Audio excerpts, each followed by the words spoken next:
नमस्कार दोस्तों, online एसकेएमयू YouTube channel में आप सभी का स्वागत है। और आज के इस वीडियो में बात करने वाले एसकेएमयू यूजी सेमेस्टर 6 जो कि सेशन आप लोग का 2022 से 26 है।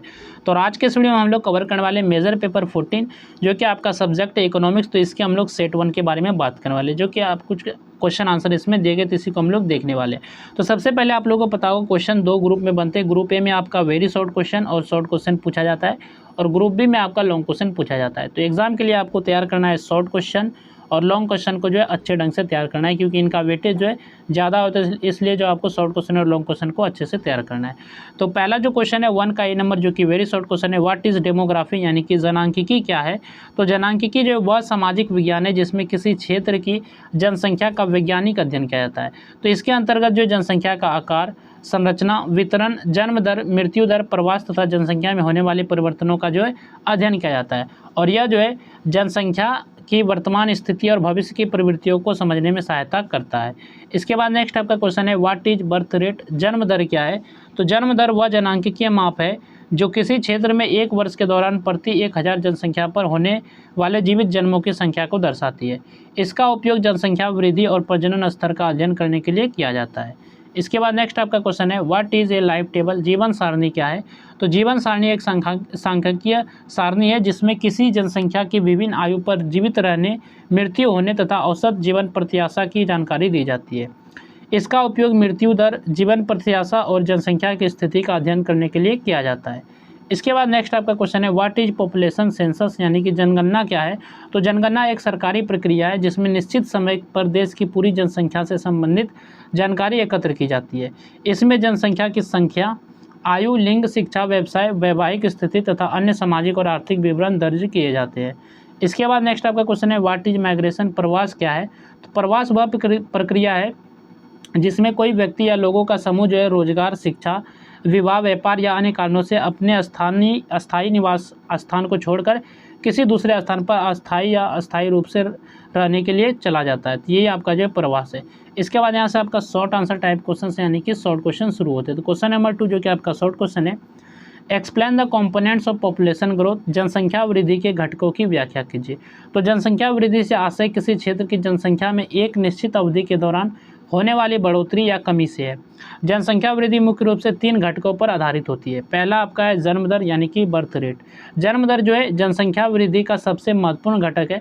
किसी क्षेत्र में जितने अधिक जीवित बच्चों का जन्म होता है वहाँ जनसंख्या बढ़ने की संभावना उतनी अधिक होती है। दूसरा आपका है मृत्यु दर, यानी कि डेथ रेट। तो मृत्यु दर जनसंख्या वृद्धि को प्रभावित करने वाला दूसरा प्रमुख घटक है। यदि मृत्यु दर कम होती है और जन्म दर अधिक रहती है तो जनसंख्या तेज़ी से बढ़ती है और स्वास्थ्य सेवाओं में सुधार से मृत्यु दर घटती है। इसके बाद नेक्स्ट आपका तीसरा जो घटक है प्रवास है, यानी कि माइग्रेशन। जब लोग एक स्थान से दूसरे स्थान पर जाकर बसते हैं तो इसे प्रवास कहते हैं।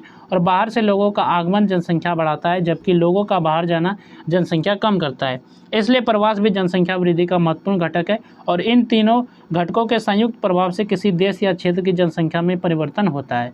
इसके बाद नेक्स्ट आपका क्वेश्चन है explain the significance of the population pyramid. तो जनसंख्या पिरामिड के महत्व की व्याख्या कीजिए। तो जनसंख्या पिरामिड जो एक चित्रात्मक माध्यम है जिसके द्वारा किसी देश या क्षेत्र की जनसंख्या की आयु तथा लिंग संरचना को सरल रूप में प्रदर्शित किया जाता है। इसका जनांकिकी में विशेष महत्व है। पहला आपका है आयु संरचना का ज्ञान। जनसंख्या पिरामिड से बच्चों, युवाओं और वृद्धों की संख्या का पता चलता है। इसके बाद आपका लिंग अनुपात की जानकारी। इससे पुरुष और महिलाओं की संख्या तथा उनके अनुपात का अध्ययन किया जा सकता है।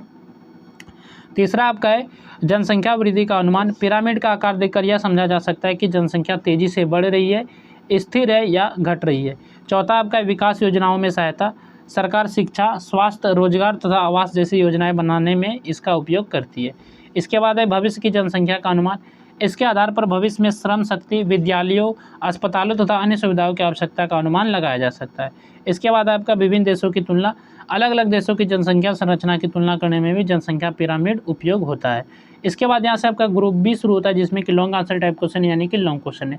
तो लॉन्ग क्वेश्चन पे चलने से पहले बात कर लेते हैं पीडीएफ के बारे में। ये पीडीएफ आप लोग कैसे डाउनलोड कर सकते हैं। तो पीडीएफ को डाउनलोड करना बहुत ही आसान है। तो आप इस वीडियो के डिस्क्रिप्शन में देखेंगे तो पीडीएफ का डाउनलोड लिंक दिया गया है। तो आप जैसे लिंक पर क्लिक करेंगे तो आप हमारे वेबसाइट पर रिडायरेक्ट हो जाएंगे और वहाँ पर जो आपको क्वेश्चन देखने को मिलेगा। लेकिन आप जैसे स्क्रॉल करके नीचे आएंगे तो आपको एक बटन मिलेगा डाउनलोड पीडीएफ करके, तो आप उसी बटन पे क्लिक करना है। आप बटन पे क्लिक करेंगे तो लिंक जनरेट होना स्टार्ट हो जाएगा। तो जैसे लिंक जनरेट हो जाएगा तो गो टू लिंक का ऑप्शन आएगा, तो फिर से आपको गो टू लिंक पे क्लिक करना है, तब आपको ये पीडीएफ मिल जाएगा। वहाँ से उसके बाद आप लोग डाउनलोड कर सकते हैं और पढ़ भी सकते हैं। ठीक है, तो क्वेश्चन नंबर 4 जो कि आपका लॉन्ग क्वेश्चन है, explain the meaning and scope of demography in detail. तो जनांकिकी के अर्थ एवं क्षेत्र की विस्तार से व्याख्या कीजिए। तो ये क्वेश्चन नंबर 4 है। नेक्स्ट आपका क्वेश्चन है, discuss the concepts of birth rate and the factors affecting fertility rate. तो जन्म दर की अवधारणाओं तथा प्रजननता दर को प्रभावित करने वाले कारकों की चर्चा कीजिए। ये क्वेश्चन नंबर 5 है। नेक्स्ट आपका क्वेश्चन है, explain the concept construction and importance of the population pyramid. तो जनसंख्या पिरामिड का अवधारणा, निर्माण एवं महत्व की व्याख्या कीजिए। ये क्वेश्चन नंबर 6 है। नेक्स्ट आपका क्वेश्चन है, question number 7, explain population census as a source of demographic data and discuss its merits and demerits. तो जनसांख्यिकी के आंकड़ों के स्रोत के रूप में जनगणना की व्याख्या कीजिए तथा इसके गुण एवं दोषों की चर्चा कीजिए। तो ये क्वेश्चन नंबर 7 है। नेक्स्ट आपका क्वेश्चन है, question number 8, compare the Malthus theory of population and the theory of demographic transition. यानी कि जनसंख्या के माल्थस सिद्धांत एवं जनसांख्यिकी के संक्रमण सिद्धांत की तुलना कीजिए। तो ये क्वेश्चन नंबर 8 है। नेक्स्ट आपका क्वेश्चन है, explain the meaning, types and effects of migration in India. यानी कि प्रवास के अर्थ, प्रकार तथा भारत में इसके प्रभावों की व्याख्या कीजिए। ये क्वेश्चन नंबर 9 है। यहाँ तक हम लोगों ने जो सेट 1 आपका मेजर पेपर 14 था इकोनॉमिक सब्जेक्ट का, तो ये कंप्लीट होता है। बाकी और भी सेट देखने वाले तो फिलहाल आप लोग इस सेट को अच्छे से तैयार कर लीजिएगा। तो और पीडीएफ डाउनलोड करना है तो वीडियो के डिस्क्रिप्शन में लिंक दिया गया है, तो वहाँ से आप पीडीएफ को डाउनलोड कर सकते हैं। तो चलिए फिर मिलते हैं नेक्स्ट वीडियो में। इस वीडियो में बस इतना ही।